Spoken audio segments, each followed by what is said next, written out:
to welcome Roshi Susan Murphy, our very special guest. It was after your inspirational speech at the Sakyadhita International Conference in June. We felt we must hear more, so we're very grateful to you for giving your time this evening. I'd like to give you some background about Roshi Susan. She's the founder and resident Zen teacher at the Zen Open Circle, senior teacher also for the Melbourne Zen Group and Mountains and Rivers Zen Sangha in Hobart. She began Zen practice in the mid-80s, was appointed to teach in 1998, and received transmission or authorization as an independent teacher in 2001. She's also a writer, a freelance radio producer, and a film director.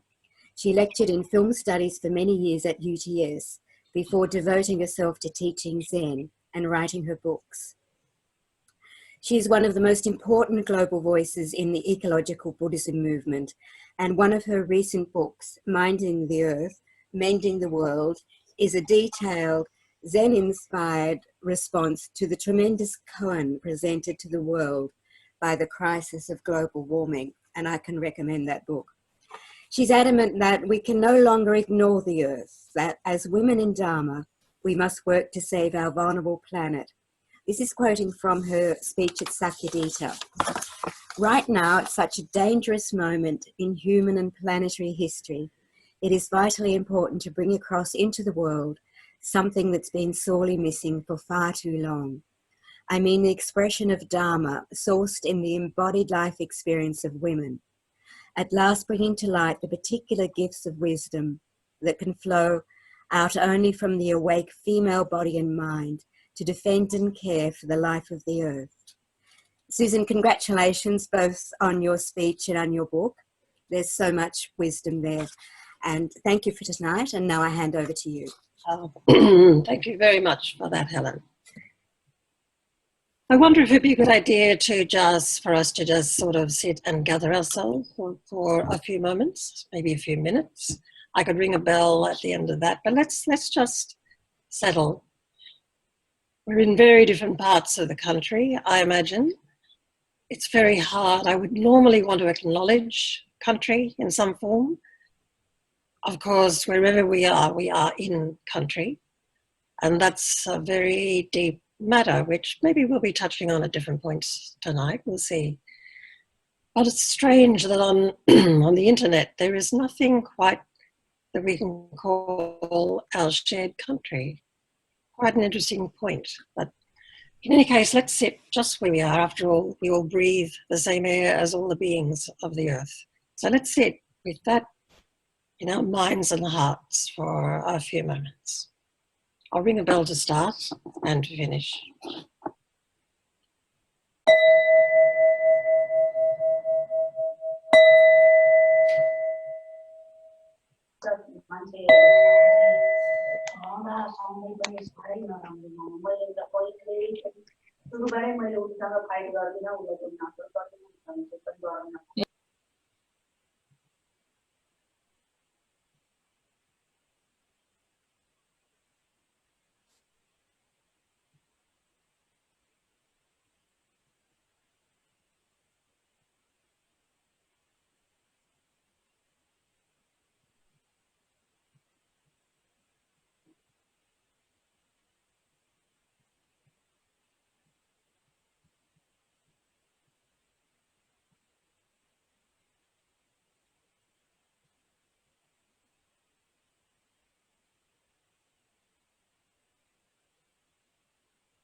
I have to say, I always find it kind of a subversive thing to sit together in time and space, digitally connected like this, and to sit in silence. What a wonderful upturning of the internet and the kind of mind it normally invites in us.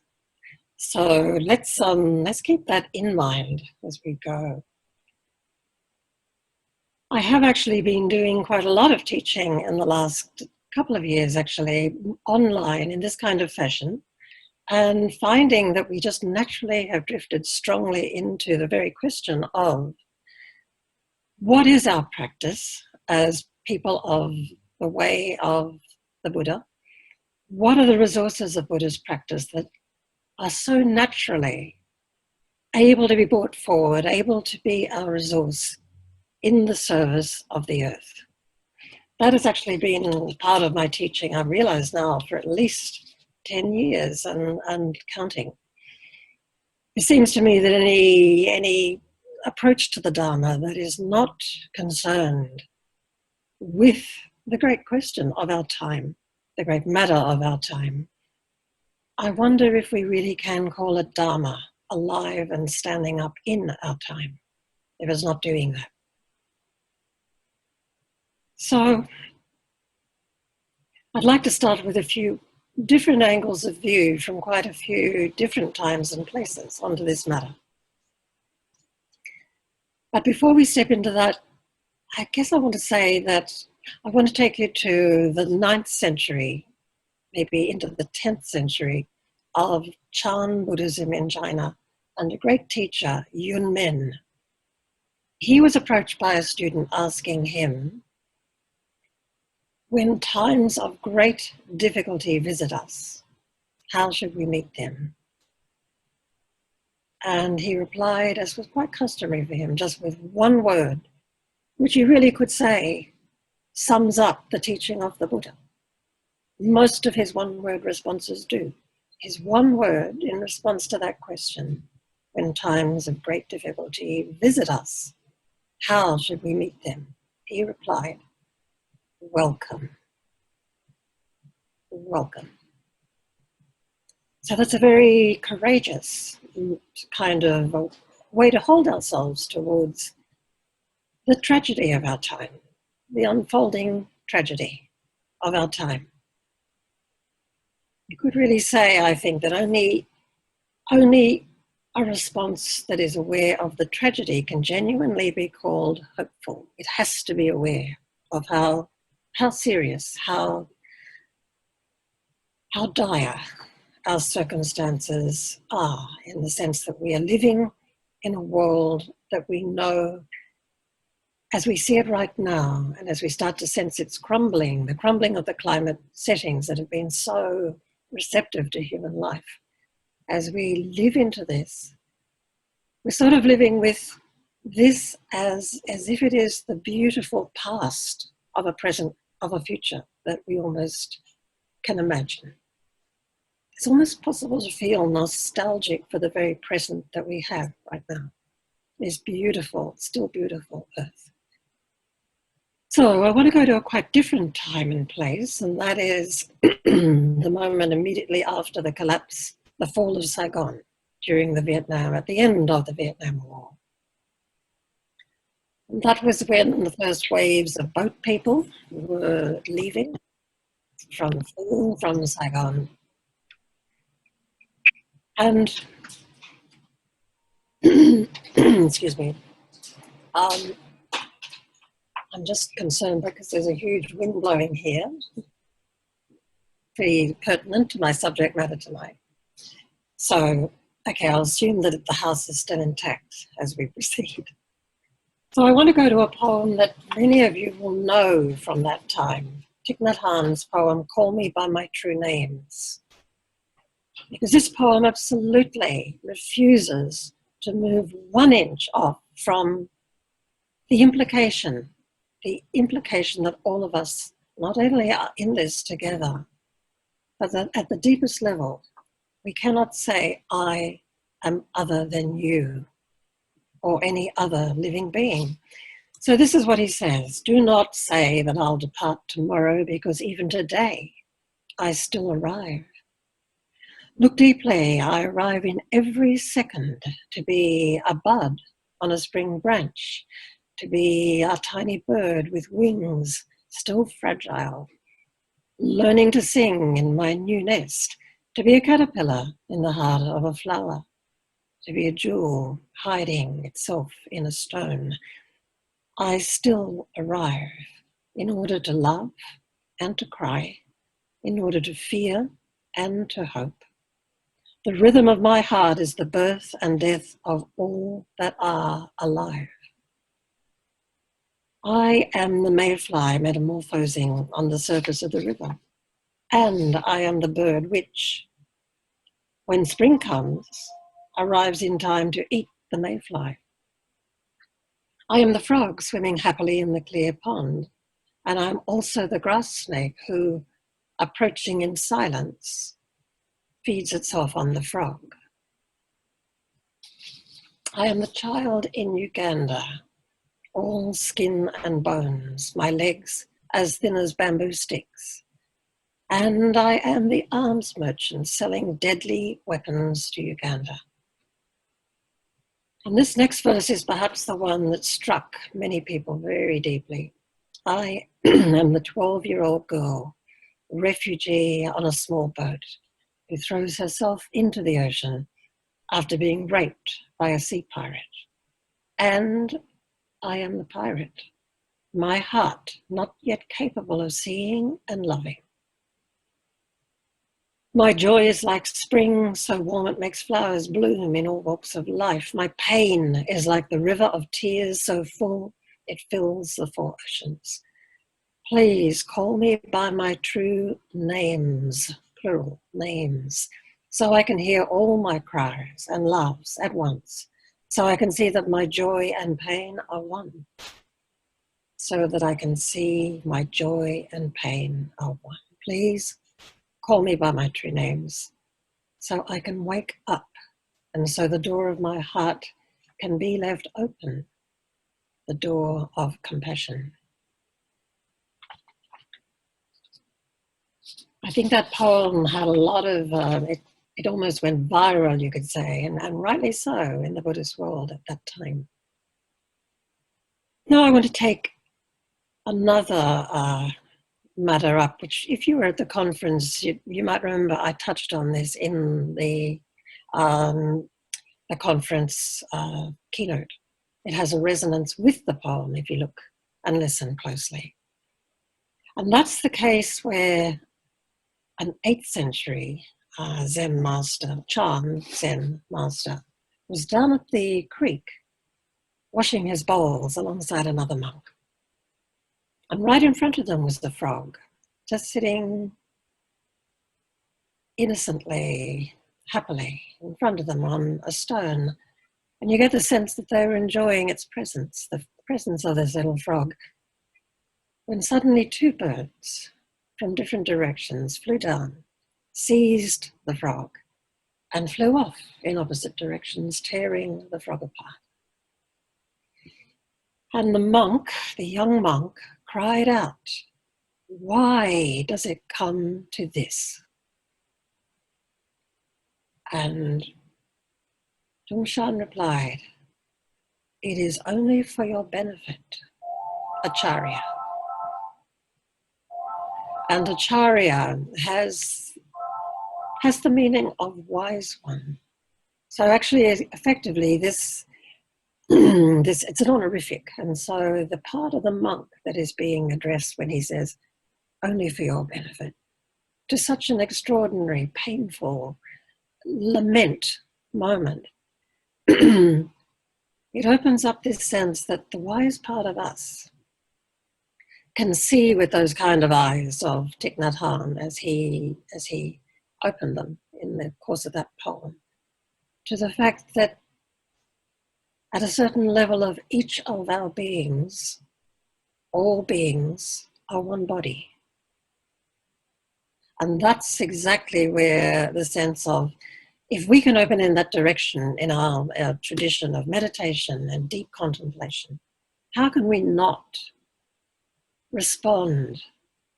And why would that, to the call of the earth, and why would that not be only to our benefit in the most intimate way, even while doing all that we can to benefit the earth?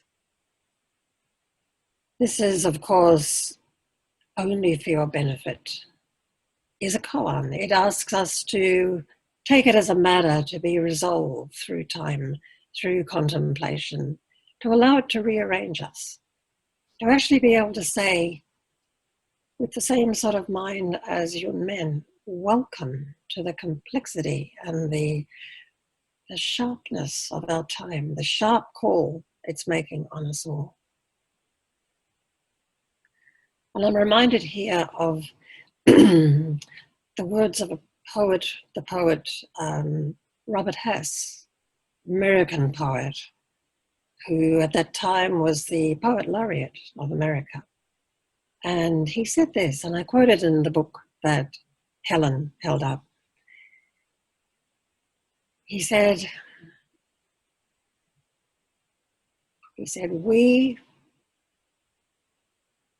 I'm just going to get it exactly right.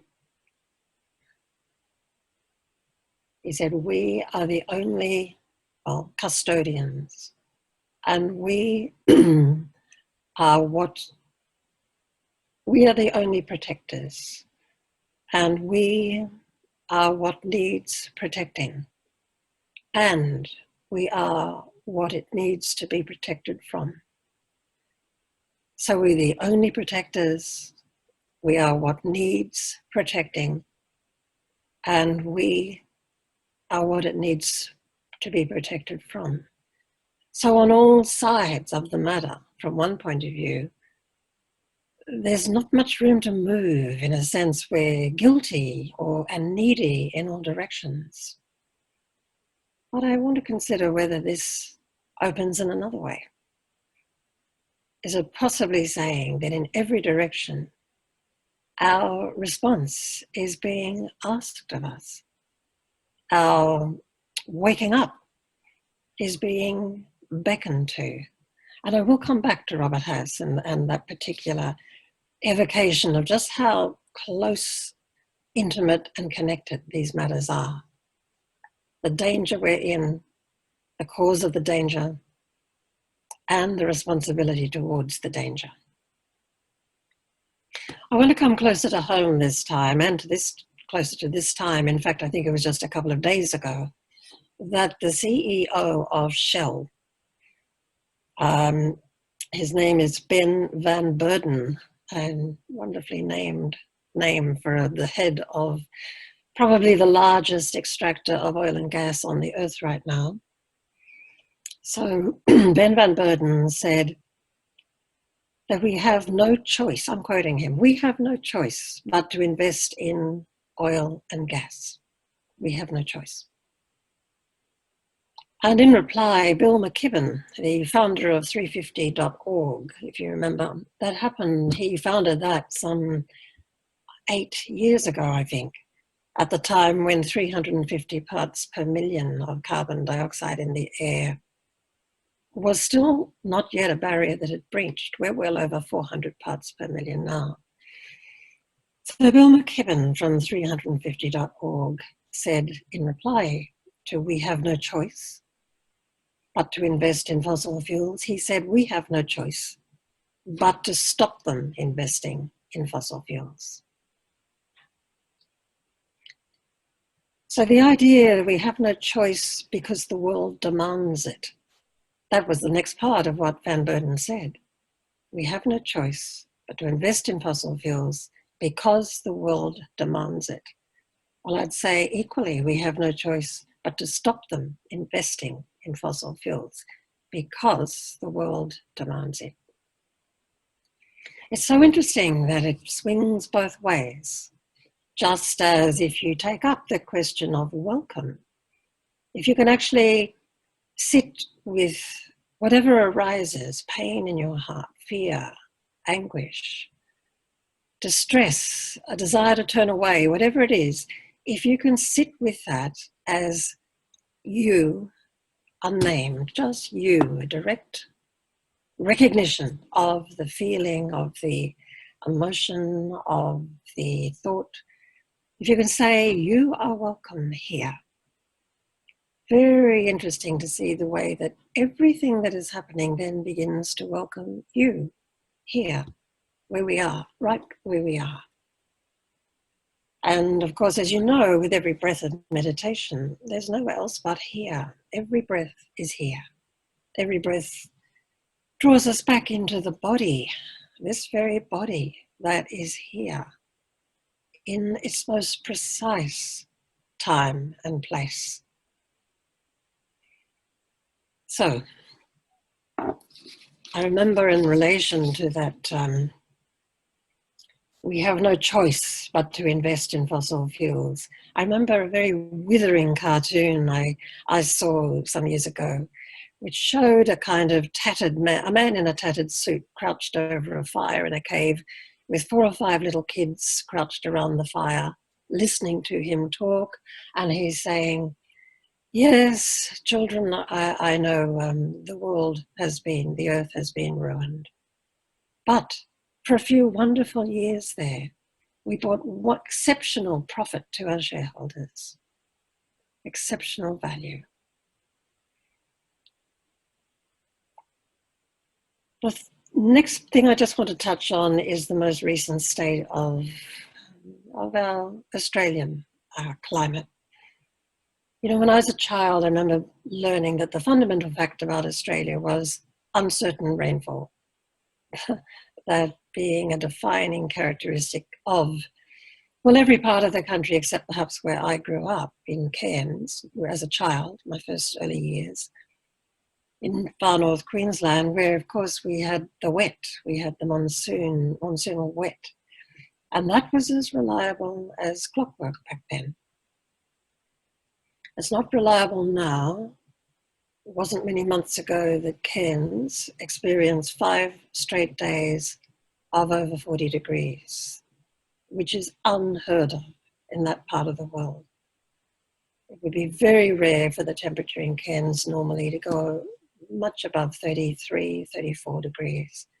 And that going to 42 degrees for several days, it actually had creatures falling dead out of trees, bats, fruit bats, just littering the ground. They fell out of the trees.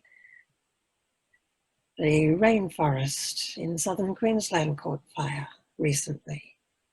This is a kind of, would once have been said to be impossible. The idea of uncertain rainfall. Yes, Australia has always been a place where we have to be on our toes towards the weather. We have to be alert. We have to be attentive and aware. But what I find happening in the recent time is to find the political response to these unprecedented weather events, this 5-year drought, this looming extremely dry and hot summer,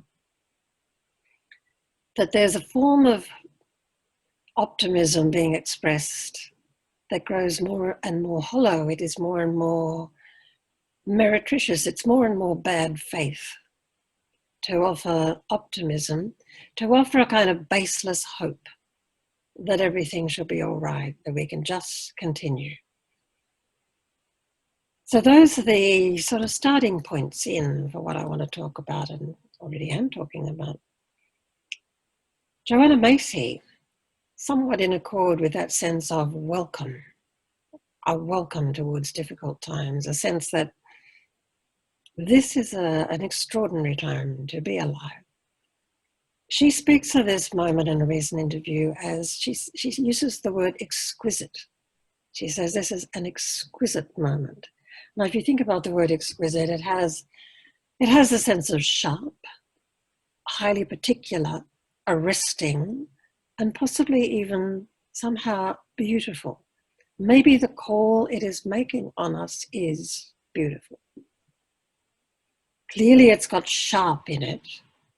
And clearly to say make a kind of strong statement, as Joanna makes in that case, is to sort of imply we fit the times. We're born for this. This is why we're here. We're here in this time because this is exactly the call of the earth, and we are the response.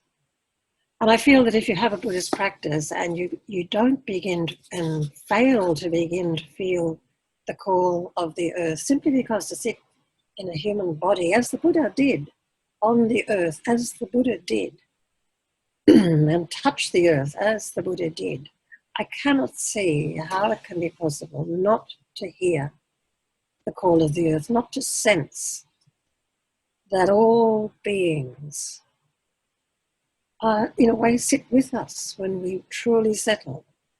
How are they anywhere but where we are?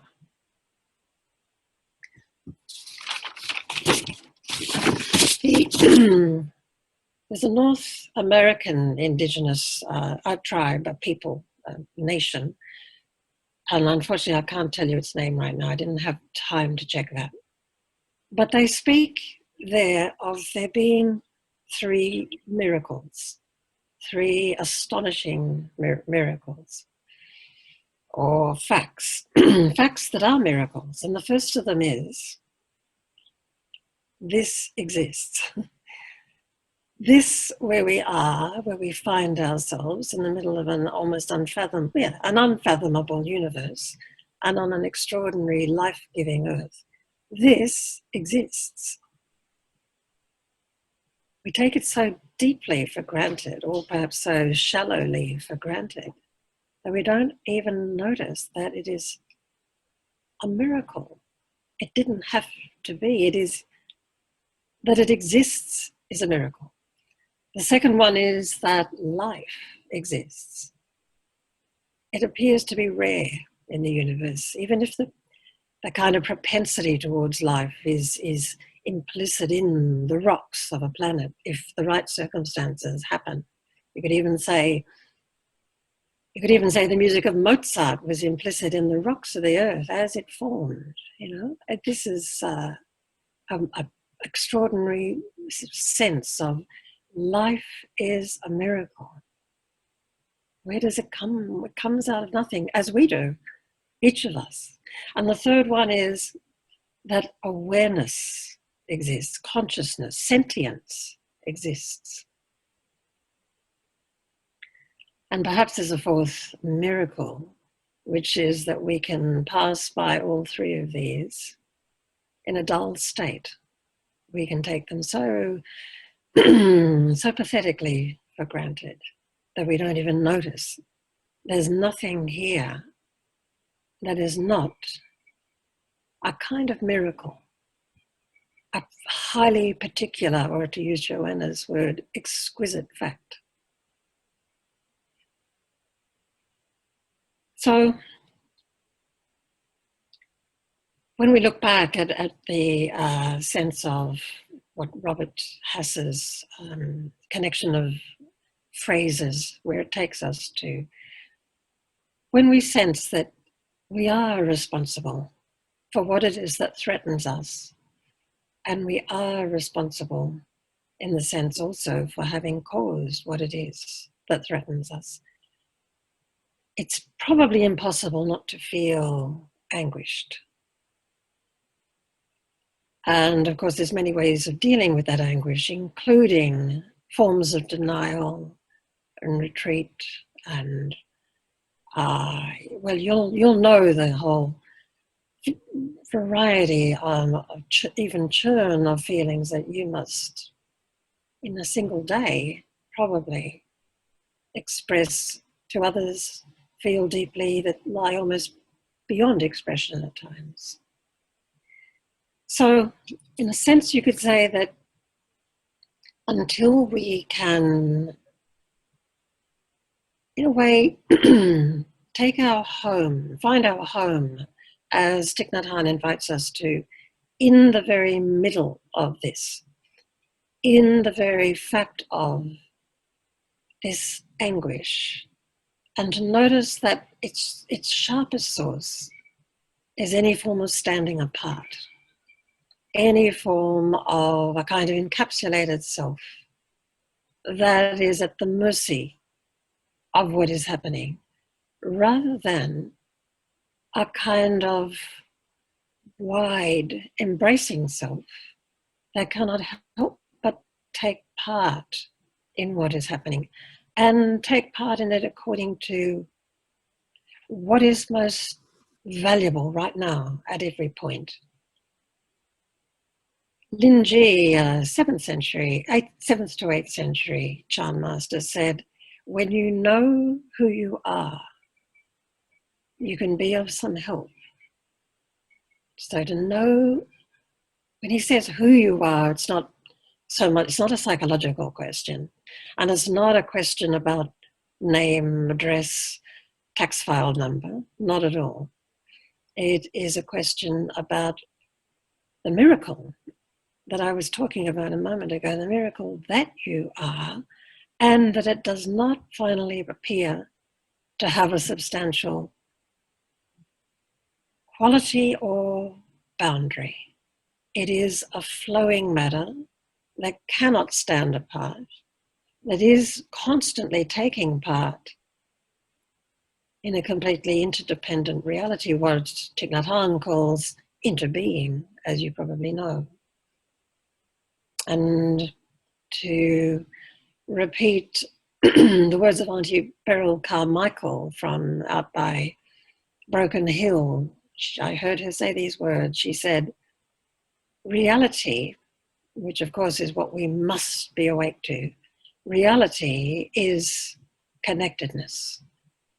And then she said, just in case you hadn't got it, if you're not in connectedness, you're not in reality. So our practice really is a coming into reality, which is an unfolding and continual, and in a way, endless and timeless process. And that is probably why we call waking up realization, becoming real, entering reality. So Robert Hass, when he offers those three possibilities, we are the only protectors. We are what needs protecting, needs to be protected. And we are what it needs to be protected from. Is that a suffocating encirclement of our situation with no way out? Or is it an invitation towards awakening on all three sides of that proposition? An invitation to response, an invitation to custodianship. Thich Nhat Hanh, getting back to Thich Nhat Hanh, at a certain time a few years ago, probably around the 2010 point, he had held what he called a conversation with the earth. And by this he really means a really deep contemplation, a deep meditation, where he undertook in the depths of that meditation to ask the earth a question that I think is in many people's hearts, the fear lurking in many human hearts right now, as the earth begins to change under our feet. And he asked the earth, can I rely on you? And he waited to see what the response of the earth might be. The earth replied, can I rely on you? Can I rely on you? How beautiful that there's a complete mutuality here, and how inevitable and natural and arresting. And so he thought about that question, now that it had been turned back on him. He sat with that for a while, and then he finally found himself able to say, you mostly can rely on me. He waited to see if the earth had anything to say about that. And the earth finally did respond and said, you mostly can rely on me.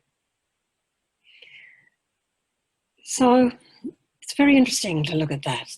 That is a humble and genuine and honest appraisal. We are human beings. We are variably awake, variably available, variably coherent.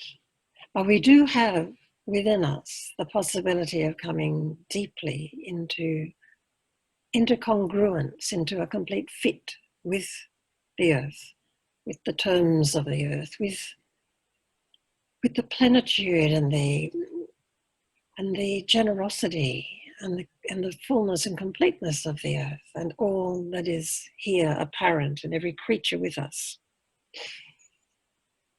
We have the example of the mudra of the Buddha, which is famous for its beautiful sense of mutuality with the earth.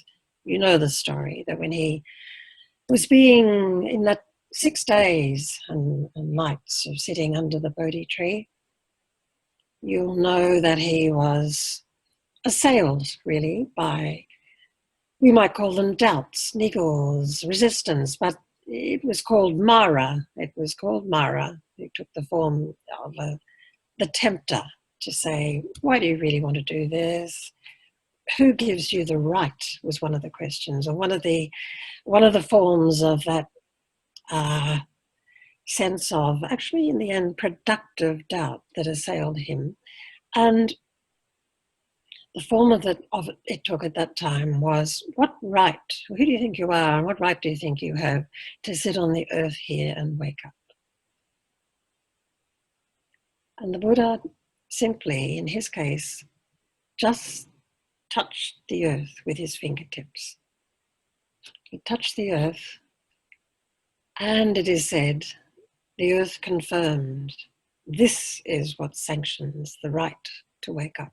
This, not so much the touching, the earth itself sanctions our waking up, is in a sense, the very prompt, the source, the fulfillment of our waking up.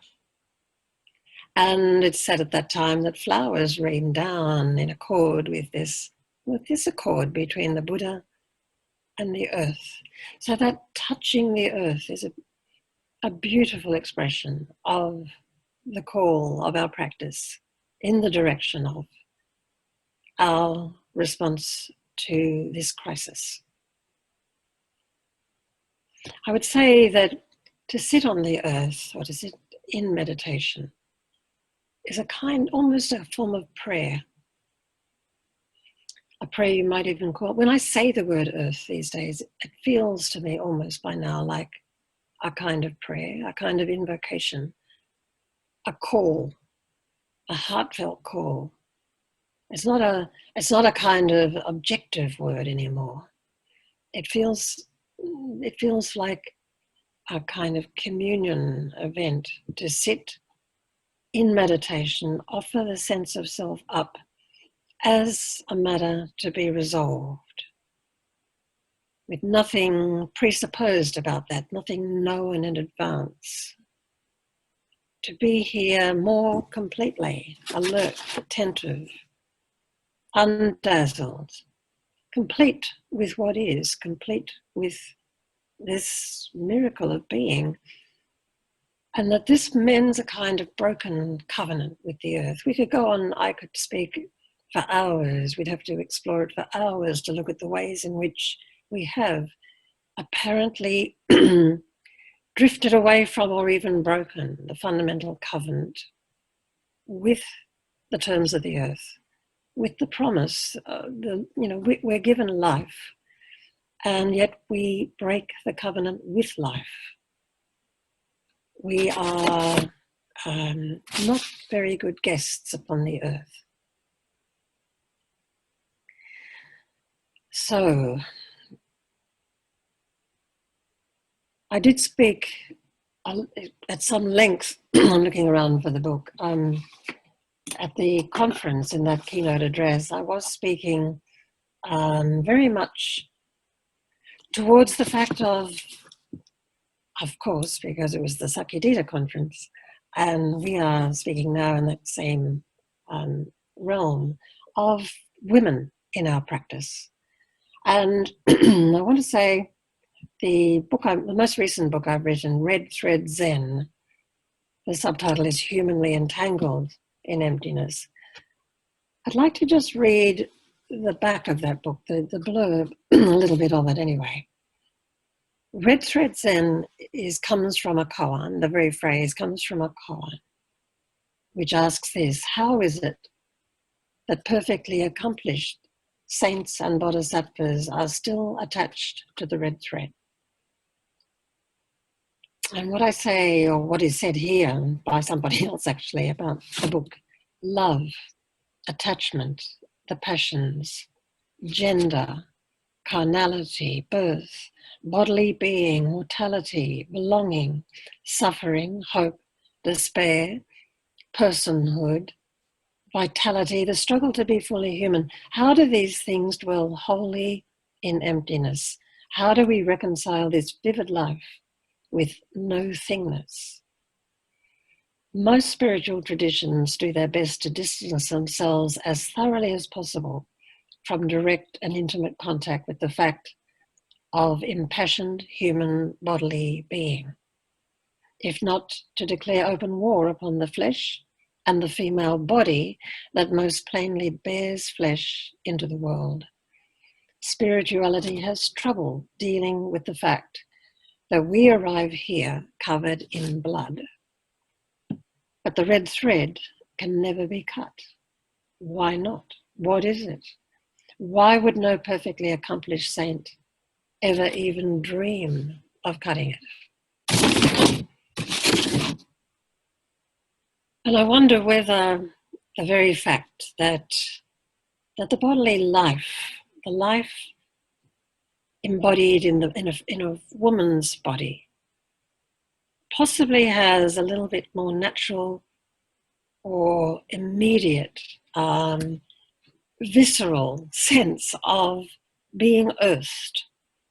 You can't deny the patterns, the rhythms of a female body through life.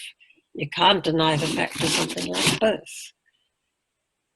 In a sense, the initiation into life that birth and giving birth gives us is also an initiation into mortality, into death, into life and death as one matter. So, in speaking about and thinking about this question of what is it particular, what do we as women perhaps have to bring to this, the force that is needed to bring to the matter of responding in our time. It doesn't seem to me coincidental that it is one particularly young female voice that has been such a powerful trigger. And I'm talking about triggering reactions against her as well. But Greta Thunberg is a remarkably complete and simple presentation in her very form of a kind of clarity and ability to tell the truth and demand the truth. That is such a kind of breakthrough from the obfuscation and the deluge of what comes through in our digital lives of information, which I think has variable degrees of usefulness, and it's coated in misinformation and disinformation. And this offers a kind of endless backdoor or out, a kind of an escape clause for the politics that are so failing us, the leadership that is so able to turn away, able to pretend we can get off scot-free in some way. And I don't mean that to be a pun about our current Prime Minister, but you could look at it that way if you like. There's a sense in which we can too easily become ghosts on the earth. And I don't just mean we might become extinct ourselves, although Extinction Rebellion brings that wonderfully, usefully to light and to life, and it's just in its very naming.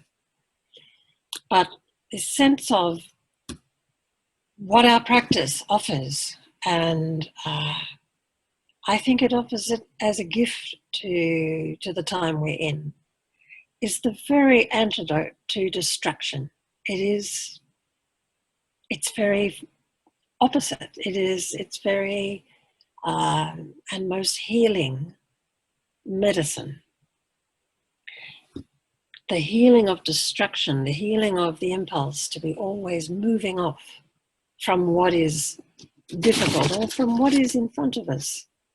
The internet, if we're not in the kind of moment we're in right now, the internet is such an invitation to land lightly and briefly in one place, then another placeless place, and until we are, in a sense, ghosts.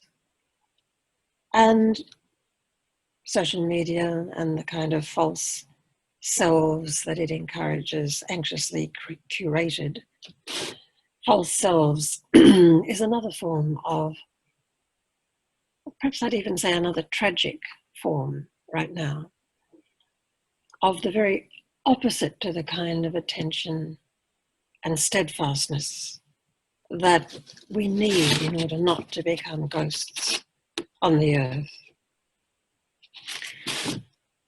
The Buddhist Peace Fellowship that was started in around the late 70s, early 80s in America, and has spread at that time quite widely, had as its slogan this quite wonderful saying. It said, and this was always on T-shirts, this was the sort of maxim or slogan of the Buddhist Peace Fellowship. It said, "There is no way to peace. Peace is the way." Now, if you look into that, you can see what that's saying is that peace is a constant unfolding practice that we call the way. And certainly in Zen, we call it the way with a capital W. Peace is the way of this rousing, disciplining, offering of strong attention that is able to welcome the whole of what is here, able to dare to welcome the whole of what is here at this moment. And I think we could, without doing any harm to that original impulse, we could remodel that right now as there is no way to save the earth. Saving the earth is the way. It is the very natural center of gravity of any sincere practice of any person in any spiritual tradition, from my point of view, right now at this moment in time. So,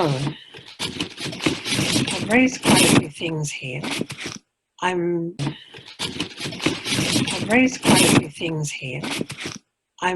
be very happy to do one of two things. I think we're about, it says 7:54, so I think we've got about another half hour. I'd be happy just to open this up for questions. I'd also be happy if you like to, well, at the end of that, let me offer you a koan to take away, a koan that I think will be a lifelong koan if you let it be. And so let's keep that one up my sleeve and see what questions there might be here. Questions or offerings. I mean, I'm really interested to hear, your thoughts and feelings and what you might be seeing as the natural, I say natural, interface between our Buddha's practice and the practice as a human being of responding to the moment we're in, and responding, in our case, as women. Susan, if I could just begin, because that actually was the question that I had in mind. I was intrigued that you said that we're here at this time for a reason. And, you know, what is that reason? And in our Buddhist practice, where, well, at least I've often been told that all we need to do is work on our minds. So how to get that reconciliation of practice and action? Okay. Well, to work on your mind is, of course, to watch your mind. And to watch your mind, of course, is to come into, unless you're half asleep or half dead, it is to come into contact with very strong and interesting feelings. I think those strong feelings are like first responders to a crisis. And so then the question is, what if we can become, or even to put it more sharply, if we cannot avoid becoming aware that to become that your mind is so, it is a kind of miracle. It is a miracle that is able, from, though it formed in a mortal body, it is a miracle of awareness that can take in the sense of the entire universe. And you can take in the sense of this earth, a wondrous earth, a wondrous planet, full of extraordinary life. Now, to be able to say, I'm here to study my mind, or to have my realization, from my point of view, I would say that is a very small project. That if to study your mind does not open to the place where you cannot discover intimacy, and intimacy to the point of almost being able to say there is no other. Your life is not other than my life. This is the very essence of the compassion. That is the deepest meaning of compassion, that you cannot divide my life from your life, or the life of any other being. This is the perspective that opens up in us when we study our own mind. To study the mind is really to study the sense of self. And the more we study the sense of self, the more that sense of self, in a way, becomes impossible to completely find. It drops away. The way that Dogen put it is, to study the self is to forget the self, to find the self, to lack fixed substance of any kind. It is changing moment by moment. It is a fluid and extraordinary matter. Just as reality around us is flowing, changing moment by moment. We can call it impermanence and lament the fact of it. Or we can call it ceaseless change and see it as our constant opportunity to step into this flow, to not stand apart. And so it's not as though there's what you do on the cushion of meditation, and then what you get up and do as the obvious project that flows out of that in the world. I see the responses happening all around us. I see it, and I'm talking now within a Buddhist context, but of course it's happening beyond that as well. You could say that in the last week, the sense of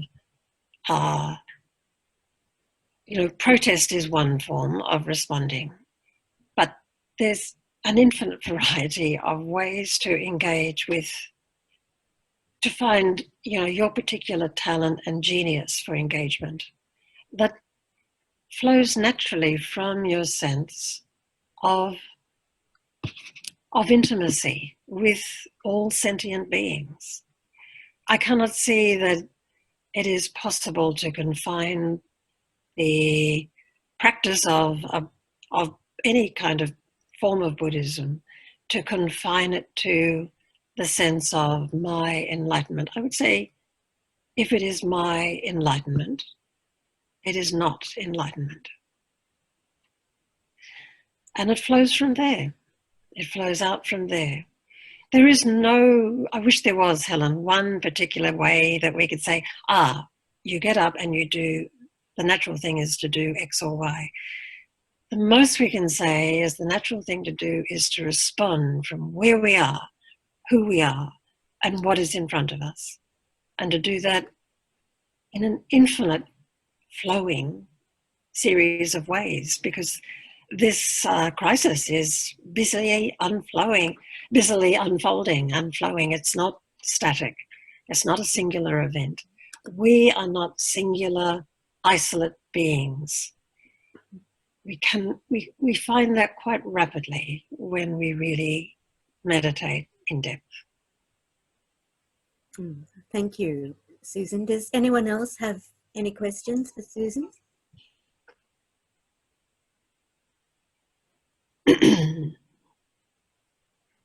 Well, if I'll just ask you one more, just a practical thing. So many of us live in the cities and get divorced from nature in a way. So how can we get closer to the earth when our lives are possibly in apartments, busy cities? Walk on the earth, preferably with bare feet. Having bare feet are wonderful. There's no way to sort of fall or step outside of what we tend to call nature, as though nature is something, somewhere, It is, of course, entirely what we are. We are nature. There is no way out of this fact. Now, from that point of view, just a little, right when I'm sitting now at my desk, I can see a little spider, a little frail spider making its way down the wall. Now, there's there's an intimacy with the natural world, with another form of sentience. It's almost impossible, even in a city like Sydney, to avoid contact with birds or the sight of birds. There is, of course, the sky. The sky is an amazing matter to contemplate. It is changing all the time. Clouds are wonderful, expressive vessels of the natural world. The grass manages to grow up everywhere, through every possible crack in the city. You can take consolation and joy from that fact. I think if you open your eyes, you'll find the natural world, as we tend to think of it, as the non-human natural world, or a dreadful word from my point of view, the environment. The environment is a distancing word for me. But that which we think of as, the place where there's lots of trees and grass, and I'm lucky here. I'm living, in the middle of extraordinary beauty. And I acknowledge the fact that living in an apartment, you have to work a little harder to undo the sense of separateness. Even the word apartment is sort of pointing to apart, not gathered in. Nevertheless, just to walk down a city street, to walk the way of walking meditation, and to know with every step that you are walking on the earth, that every step you take is intimate contact with the earth. Even if it's concrete, that's earth, that's the natural earth as well. There's nothing here that can possibly be here, except it has been drawn from the earth. It is part of the earth. And then when you're walking like that in the city, I find, Helen, that when you're walking with the awareness of walking meditation, human faces are a constant presentation of this beautiful matter of only for your benefit, only connected. Impossible to step outside the joy and the pain all at once. You know, the very word joy might be a strange word to take into walking in the city, because you often become aware of how much pain is in people's faces, how depressive the unaware human face is, you know, when it's not trying to present itself socially. It often looks somewhat collapsed into a depressive shape.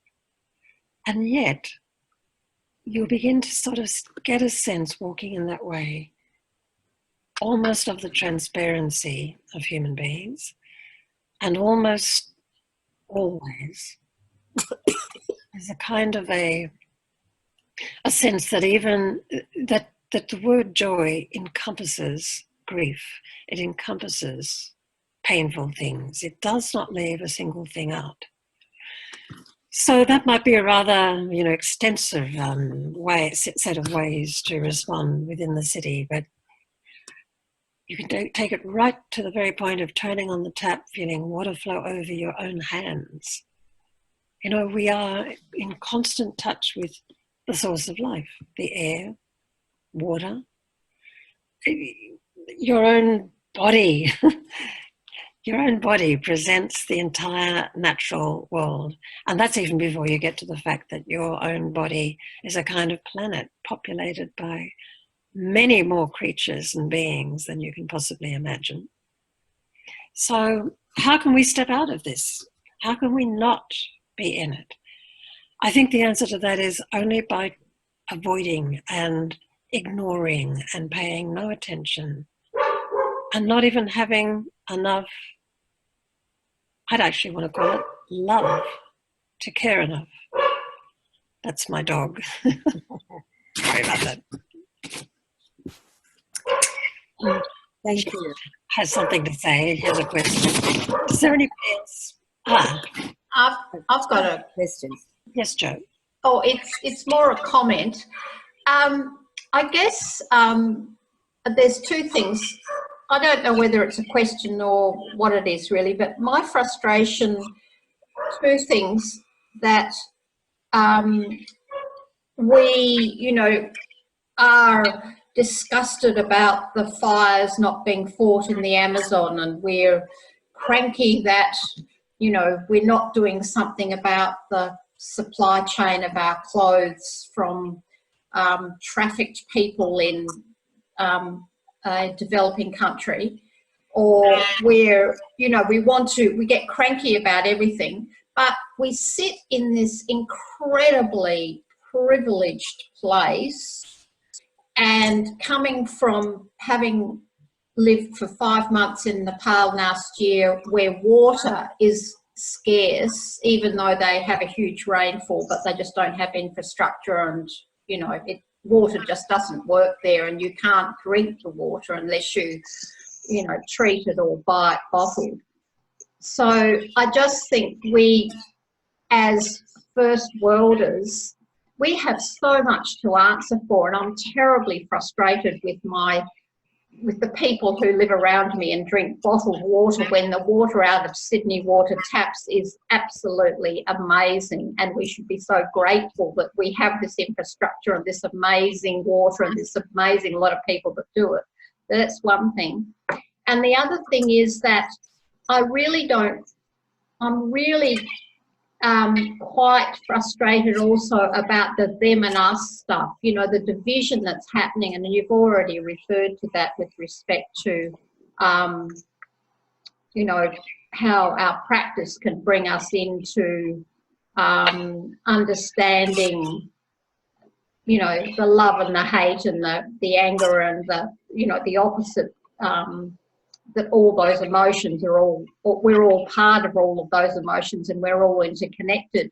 But, you know, for us to throw bricks and words and protest against oil companies when we're driving our cars and we're participating in driving cars and we're still demanding those products, I find it, I think that's I'm almost kind of hamstrung about doing anything because of those frustrations about just those issues. Okay. I think that's an excellent starting point for your response. And it's not unlike the monk calling out, why does it come to this? And it's that sense of, sorry, I don't know what that was. It's that sense of productive anguish that is your very voice is expressing there. And the fact that you can't make a single move without noticing that you are part of the problem. All of us are. This is not to say that there is no good reason to make the obvious point that to decarbonize our economy is an obvious and immediate no-brainer. It must happen. We can't personally, you and I can't personally make that happen. A protest and endless numbers of protests can make that more and more uncomfortable for the persistence of what is happening. But in the deepest sense of it, the deepest meaning of this is not, I think, to rail against, in a way, what we are, because that's what I can hear you being almost encircled by that fact that, you can't unplug yourself. It's virtually impossible to unplug ourselves. But even looking more deeply than that, even decarbonizing the economy is still going to be an extraordinary demand to be making of the earth if we persist with the kind of, let's call it the economic consensus that we live within. I don't need to repeat the fact that, infinite growth is, well, for a start, the very phrase infinite growth is incompatible with the very notion of what life is. What life is infinitely growing. You see what I'm saying? It's already an absurdity to talk about infinite growth. As Greta Thunberg said the other day, it's a fairy tale. The possibility is simply a fairy tale, and we are inside a mindset that is going to have to be radically turned around, radically changed. The notion of how we live as human beings is going to have to profoundly change. Now, that change is unlikely to be comfortable. It's unlikely to have many tragic aspects to it. It is also impossible to say it must, there's no leverage, there's no handle by which you can direct this change or steer it. But we must continually contribute in the direction of offering ourselves to that deeper reality. That the deeper reality being that this current dream or trance that we're in cannot be sustained. And so there's no single person on the earth and there's no single action on the earth that is going to be the solution. This is going to be a continual resolving in the hands of every single half-awake human being on the earth. Well, that gives us 7.5 billion at the moment possibilities for that awakeness. And it's a kind of almost a cliche by now that people say the Buddha of our time is going to be all of us. Is going to be a great body of human beings. It cannot be one of us. There is no... The very word solution has to be replaced by the word resolution. Just as I think the very word resource has to lose the re and just turn back into being the word source. We have to recognize that everything we call resources are the source of life, of our being. They're shared. The source is shared. We all share one source. There is actually, getting sort of towards the end of our time. So can I offer you a koan to, I think, gathers up what you're talking about, or asking about, or actually crying out about, Joe. And I cry out every day. It's painful, frustrating, painful, bedeviling. It is literally a wicked problem that we're inside here. That's where we have to start. We have to start with that fact. At every point, start with it, by the way. The starting at the end. So this is the koan I want to give you as a kind of, I'd say it's almost an epic koan. It's so big in where it reaches. So this comes from Yun Men. He's the one who said, when difficult times come to visit us, how should we meet them? He said, welcome. Now, on this occasion, a quite different occasion, he said this. And when I give you this, keep in mind that medicine, of course, is a way of speaking about the healing of the human heart and mind. That is our practice. It's a frequent way of speaking about the teaching. It is medicine for a sickness. Anyway, this is what he said. He said, medicine and sickness heal each other. Medicine and sickness heal each other. Then he said, the whole earth is medicine. And flowing out from those two statements, he said, or rather asked, then what is this self?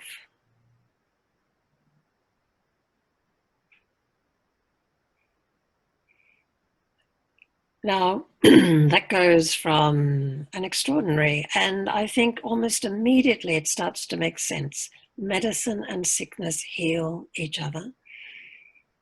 The whole earth is medicine. Then what is this self? These three parts are all like a force field. They all activate each other. And I think you could say, coming out of the realization, medicine and sickness heal each other, the whole earth is medicine, then what is this self? Starts to open up as one deep and beginningless and also therefore endless training in healing and love.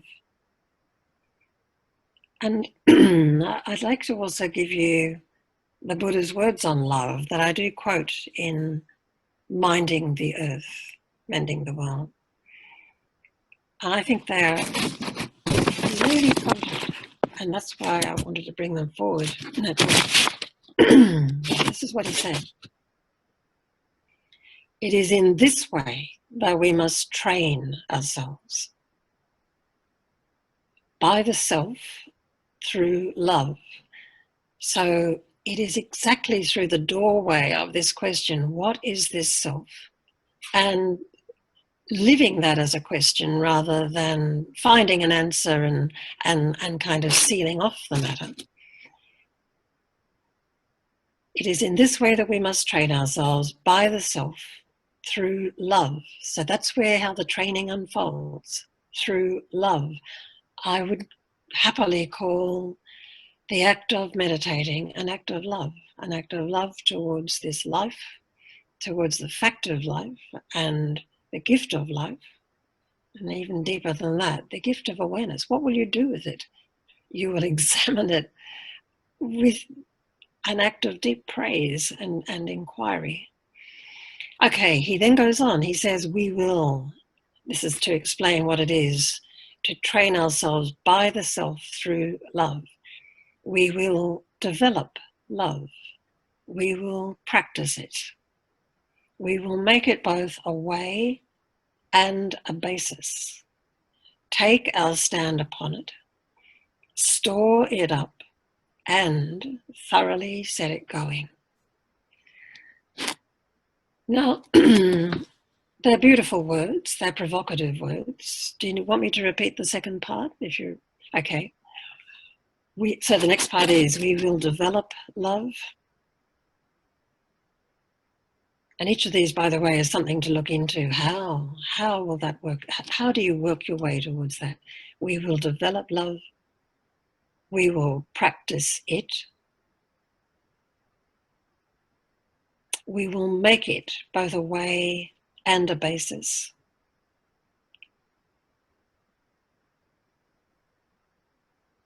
Take our stand upon it. Store it up. And, in case you thought that was about hoarding it, thoroughly set it going. I think each of these phrases open up a very rich view of what our practice might really be.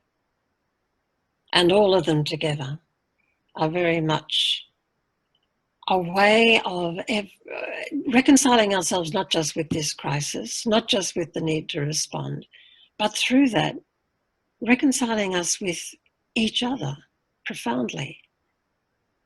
That sense of those bad people are doing bad things turns out to be indistinguishable from us, as Joe was just saying. So to be able to recognize that, as Thich Nhat Hanh put it, do not say that I'll depart tomorrow, because even today I still arrive. This is partly a way of saying that the realization of this vast connectedness never stops opening. It's opening in every moment of, like every point of awareness is a point of arriving there. Look deeply, I arrive in every second. And then he talks about being a bud on a spring branch, a tiny bird with fragile wings, arriving in order to laugh and to cry, to fear and to hope. The rhythm of my heart is the birth and death of all that are alive. I think he's speaking really deeply there about the kind of what the Buddha is speaking of when he speaks of this developing love, practicing it, making it both a way, that means an endlessly unfolding way, and a basis, a ground we can rely on, stand on, take our stand upon it. Store it up, as in not frivolous, not let it be frittered away with trivial stuff, with trivial irritation, with trivial, in a sense, ways of defeating ourselves, but instead thoroughly set it going. The best way to store it up is to set it going. I remember Uncle Max was once asked something about what is a gift. He was talking about the gifts of the world. Uncle Max Harrison I spoke of in the Sakyadhita Conference keynote.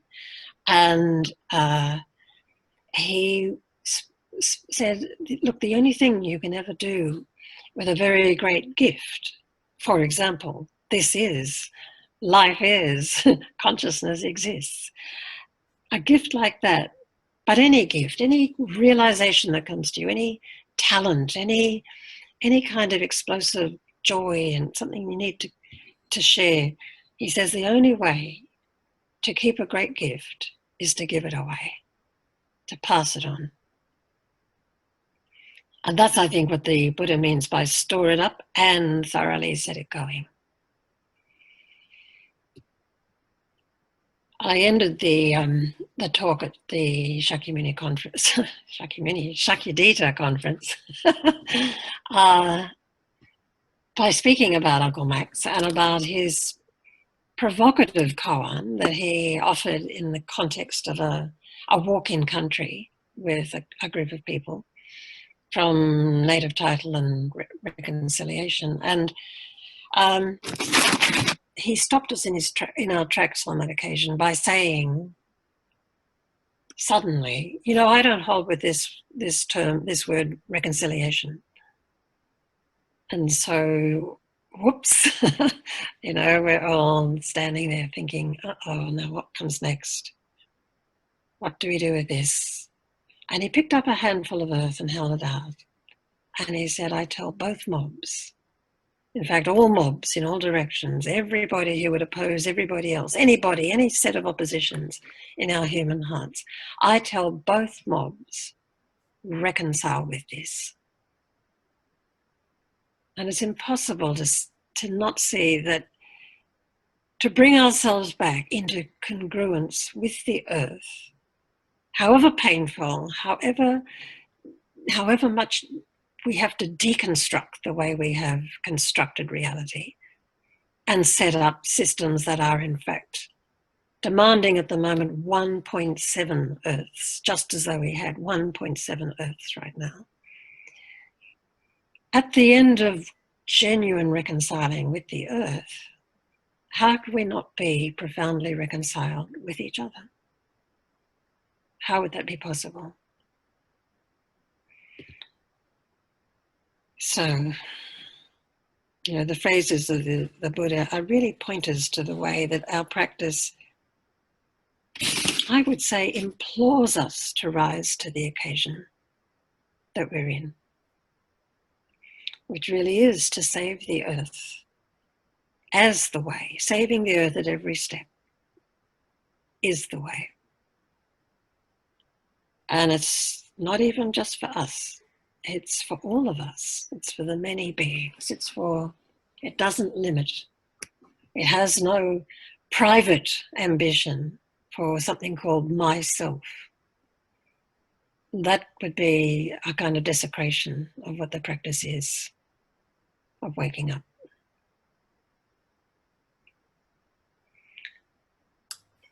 Susan, thank you so much. You've given us this evening so much wisdom, very profound, and there's so much we all have to contemplate. Before I wrap it up, did anyone want to say anything briefly? So Susan, again, on behalf of Sakyadhita Australia, we're very grateful for your time this evening.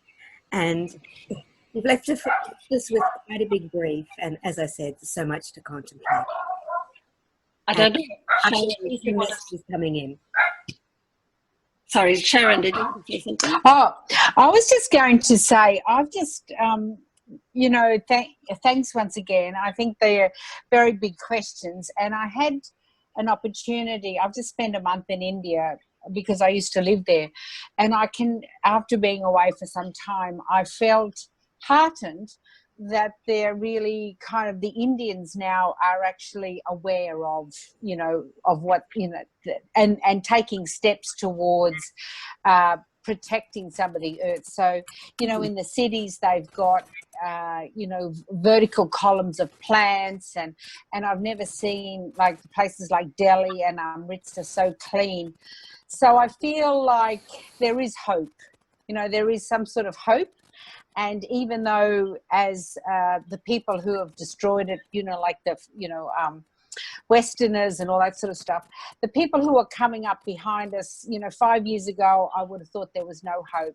But in the last, you know, month that I've been there, I felt that there is a change, you know, and even a change in a country with, you know, on one hand, you look, there is, you know, these a billion, 1.2 billion, and in some areas you really feel it. But in the other side, you can see that they are trying too. So don't give up, because everyone is trying, I think. You know, I think the message has been far and wide, is being spread far and wide. So that was one of the things that drove me out of India after 14 years of living there. But having gone back now, I can sense there's the changes afoot. So thank you for that. Some politicians are listening and trying to do something, while others just put their, you know, fingers in their ears and are only there for self-interest. But some are trying, so yeah, don't give up.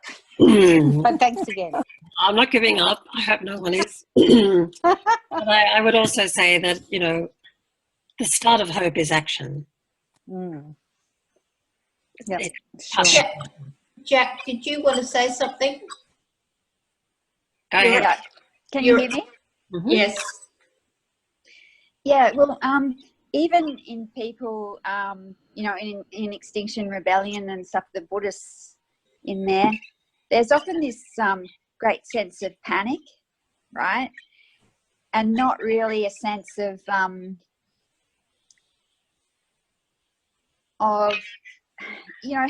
any idea or any sense of what to actually do, right? And so there's this sense of us and them and blaming other people and this sort of thing, and it's not very productive because this problem comes from all of us, and it implores all of us to wake up, right? But Jack, don't you think no other way? Don't you think that waking up begins in noticing what's inside that panic in those Extinction Rebellion events in the last week? Also compare them, I think, with what happened in London, which had a sort of 4-month gestation period leading up to it, and which had a very different sort of tenor to it. There's a lot to unfold here. Protest is only part of the picture. Yes. It's only part of it. But unless there's loud noises, yes, dogs, there's loud noises, and that's really important. And and I love this idea of the Zen groups dressing in black and just sitting silently on the stairs of town, of the town hall and that sort of thing. That's another wonderful thing. And well, you just mentioned something that is being planned right now. I know. Yes. 14th of October. And it's going to go wider than just our Zen. Oh, good. Yeah, I was hoping. And I hope people don't make too many signs and try to say what it means too much, and that this might itself represent a koan. We might give people a koan who, maybe the random people, who don't know anything about Buddhism. What is this? Maybe what does this mean? Okay, maybe the one sign could be something like, "What on earth do you think we're doing?"